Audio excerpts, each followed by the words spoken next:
meus amores, tudo bem? Vamos para mais uma aula de língua portuguesa. Na nossa aula de língua portuguesa de hoje, nós iremos falar sobre a crase. Então vamos lá no livro de vocês aí na página 276. Leia a frase e observe a palavra destacada. Cíntia foi à academia. O acento grave sobre a palavra a indica a contração da preposição a com o artigo a. Então, aqui, Cíntia foi à academia. Então, se fosse escrever com a preposição e com o artigo, escreveríamos duas vezes a letrinha a. Então, por isso, nós usamos a crase, tá? Quando ocorre esse tipo de contração, dizemos que há uma crase. A crase indica a contração da preposição a com o artigo a. A crase deve ser usada antes da palavra feminina. Exemplo: enviei uma carta à sobrinha. Estou atento às mudanças. Vou à Rússia. Para decidir-se sobre o uso da crase antes de lugares, combine o a com para, na, da ou pela. Se essa combinação for possível, então use a crase. Por exemplo, se for dizer vou para a Rússia, passou pela Rússia, veio da Rússia, então usamos a crase vou à Rússia. Não confunda o a, artigo, com o a craseado e o a do verbo haver. Observe a diferença. A pode ser artigo ou preposição. A craseado é a contração da preposição a com o a artigo. A com H é o verbo haver, conjugado na terceira pessoa do singular. Ele é usado em expressões que indicam tempo decorrido, com o mesmo sentido de faz. Alguns exemplos aqui, ó. Há 10 anos moro em Paconé. Poderia ser faz 10 anos que moro em Paconé. Então, utilizamos o a do verbo haver para substituir a palavra faz. Daqui a 5 minutos, o filme começará. E além da matéria de crase, nós hoje também iremos falar sobre objeto direto e objeto indireto. Então, vamos lá na página 282. Leia a frase a seguir. Flávio joga basquete. Então, Flávio é o sujeito, joga basquete é o predicado. Então, joga é a parte mais importante do predicado, ou seja, é o núcleo do predicado.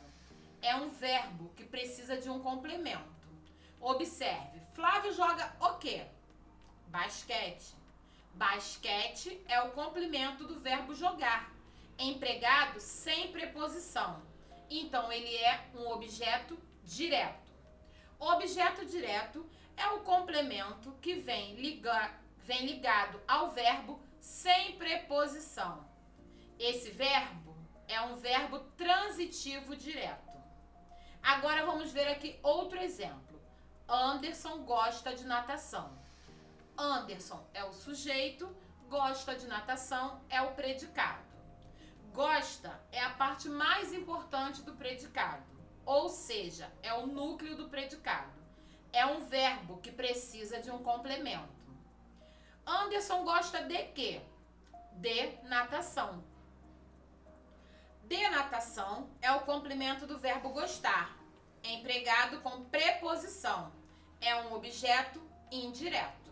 O objeto indireto é um complemento que vem ligado ao verbo com preposição. Este verbo é um verbo transitivo indireto. Então, a diferença do objeto direto para o objeto indireto é que o objeto direto, ele é um complemento do verbo sem a preposição. E o objeto indireto é um complemento do verbo utilizando a preposição. Então, aqui nós temos algumas dicas para vocês na página 283. 1. Para conhecer o objeto direto, faz-se a pergunta ao verbo o que ou quem. 2. Para conhecer o objeto indireto, faz-se uma dessas perguntas. De que, de quem, a quem, em que, em quem. 3. Há verbos que precisam de 2 complementos. Exemplo, Jonas empresta a caneta a Tiago. Jonas empresta o quê? A caneta. A quem? A Tiago. Os verbos que exigem 2 complementos são chamados transitivos diretos e indiretos.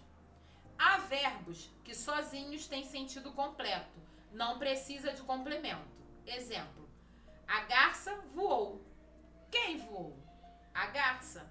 Esses verbos são chamados de intransitivo. Então, o verbo intransitivo é aquele que não precisa de complemento.